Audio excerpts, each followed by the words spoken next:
Hello, welcome to my student support system. In today's class, we will discuss about chronic renal failure. This lecture is in English, and if you want to study in Hindi, just click on I button and you will get link of Hindi lecture. Or you can directly visit to my channel, my student support system. What is CRF? CRF is chronic renal failure. When a patient has sustained enough kidney damage to require renal replacement therapy, means dialysis on a permanent basis, and these changes are irreversible, then it is known as chronic renal failure. ARF may convert into CRF if left untreated or complication occurs. It is also known as end-stage renal disease or end-stage kidney disease. What are the causes of CRF? Causative factors of CRF includes all the factors which we have discussed in ARF. If you want to study about ARF, just click on I button and you will get link of the lecture of ARF. If the underlying cause of ARF are not managed, then it may turn into CRF. The rate of decline in renal functions and progression to end-stage renal disease is related to the underlying disorder, the urinary excretion of protein and the presence of hypertension. Clinical manifestations of CRF. Almost every body system is affected in end-stage renal disease.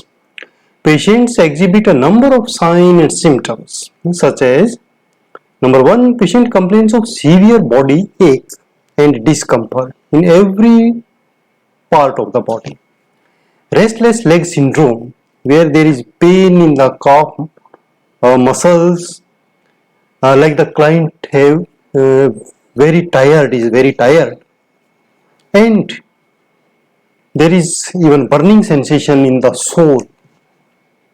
This can occur in early stage of uremic peripheral neuropathy. Neurologic symptoms of CRF includes confusion, inability to concentrate, disorientation, tremors and seizures. Cardiological symptoms of CRF includes hypertension, pitting edema on feet, hands and sacrum. Periorbital edema means around the eyes there will be edema, means every part of the body just I have discussed. The edema will be on the other parts also. Engorged neck veins. So here the veins will be enlarged. And pericarditis. Pulmonary and GIT symptoms will also be there in CRF, like ammonia odor to the breath. When you will smell the breath of the client, there will be ammonia like odor. Then the taste of the client will be metallic. The client will complain that there is metallic taste in the mouth. Mouth ulcerations may be there, and these ulcers may bleed also.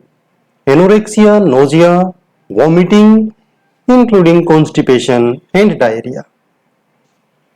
Musculoskeletal systems of CRF includes muscle cramps, loss of muscle strength, bone pain, bone fractures and foot drop.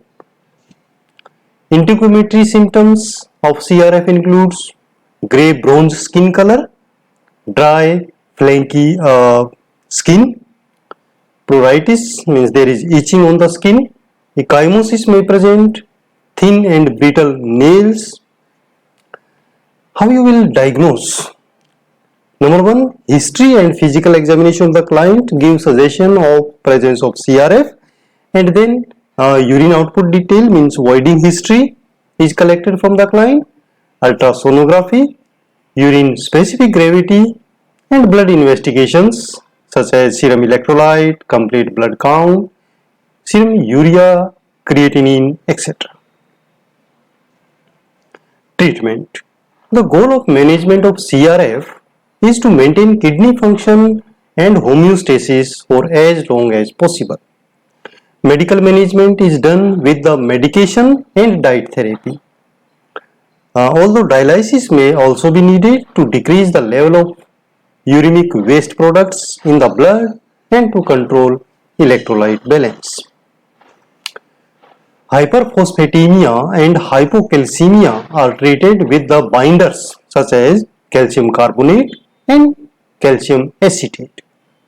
Hypertension is managed by a variety of antihypertensive drugs, and heart failure and pulmonary edema may also require treatment with fluid restriction, low sodium diet, diuretic agents, inotropic agents such as digoxin and dobutamine. Anti-seizure medications such as IV diazepam or phenytoin sodium is usually administered to control the seizures if they are present. Anemia associated with end-stage renal disease is treated with recombinant human erythropoietin. Management also involves adjustment of heparin to prevent clotting of the lines during hemodialysis treatments. Diet management is very important in the management of CRF. Dietary intervention is necessary with the deterioration of renal function, which includes careful regulation of protein intake, fluid intake to balance fluid losses, sodium intake to balance sodium losses, and some restriction of potassium. At the same time, adequate calorie intake and vitamin supplementation must be ensured. As a last resort, the patient may need dialysis. And as you know, dialysis may be of hemodialysis and peritoneal dialysis. For understanding dialysis in detail, I will prepare a detailed lecture about dialysis. You can subscribe the channel so that you can get notification when that lecture comes. And kidney transplantation may also be needed. Dialysis is usually initiated when the patient cannot maintain reasonable lifestyle with conservative treatment and to wait for kidney donor. Nursing management. Proper assessment is done by health history and physical examination, and nursing care plan is prepared. The nurse monitors for complications and participate in emergency treatment of fluid and electrolyte imbalance. The nurse monitors intake and output and record in the intake and output chart.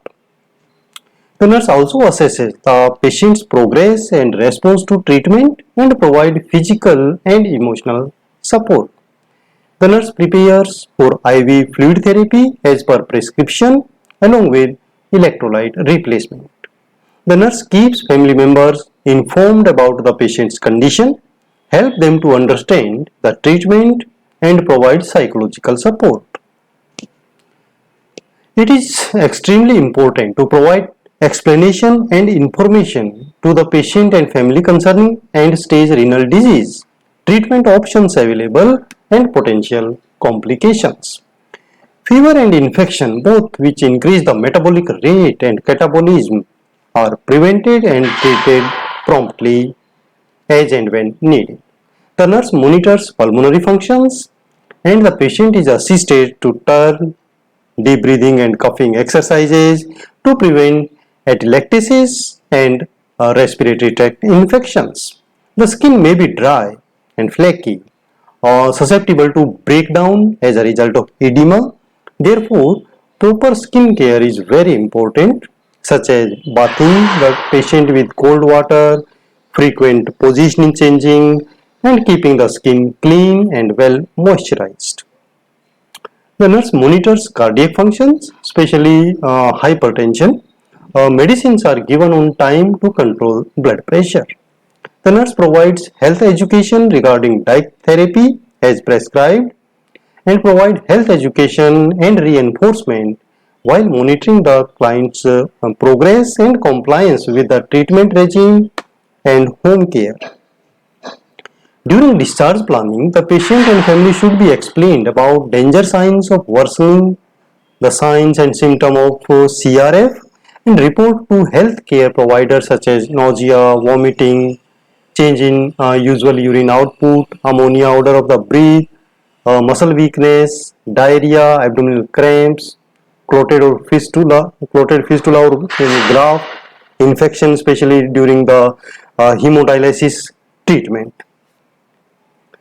Thank you students for watching this video. You can subscribe the channel for latest updates.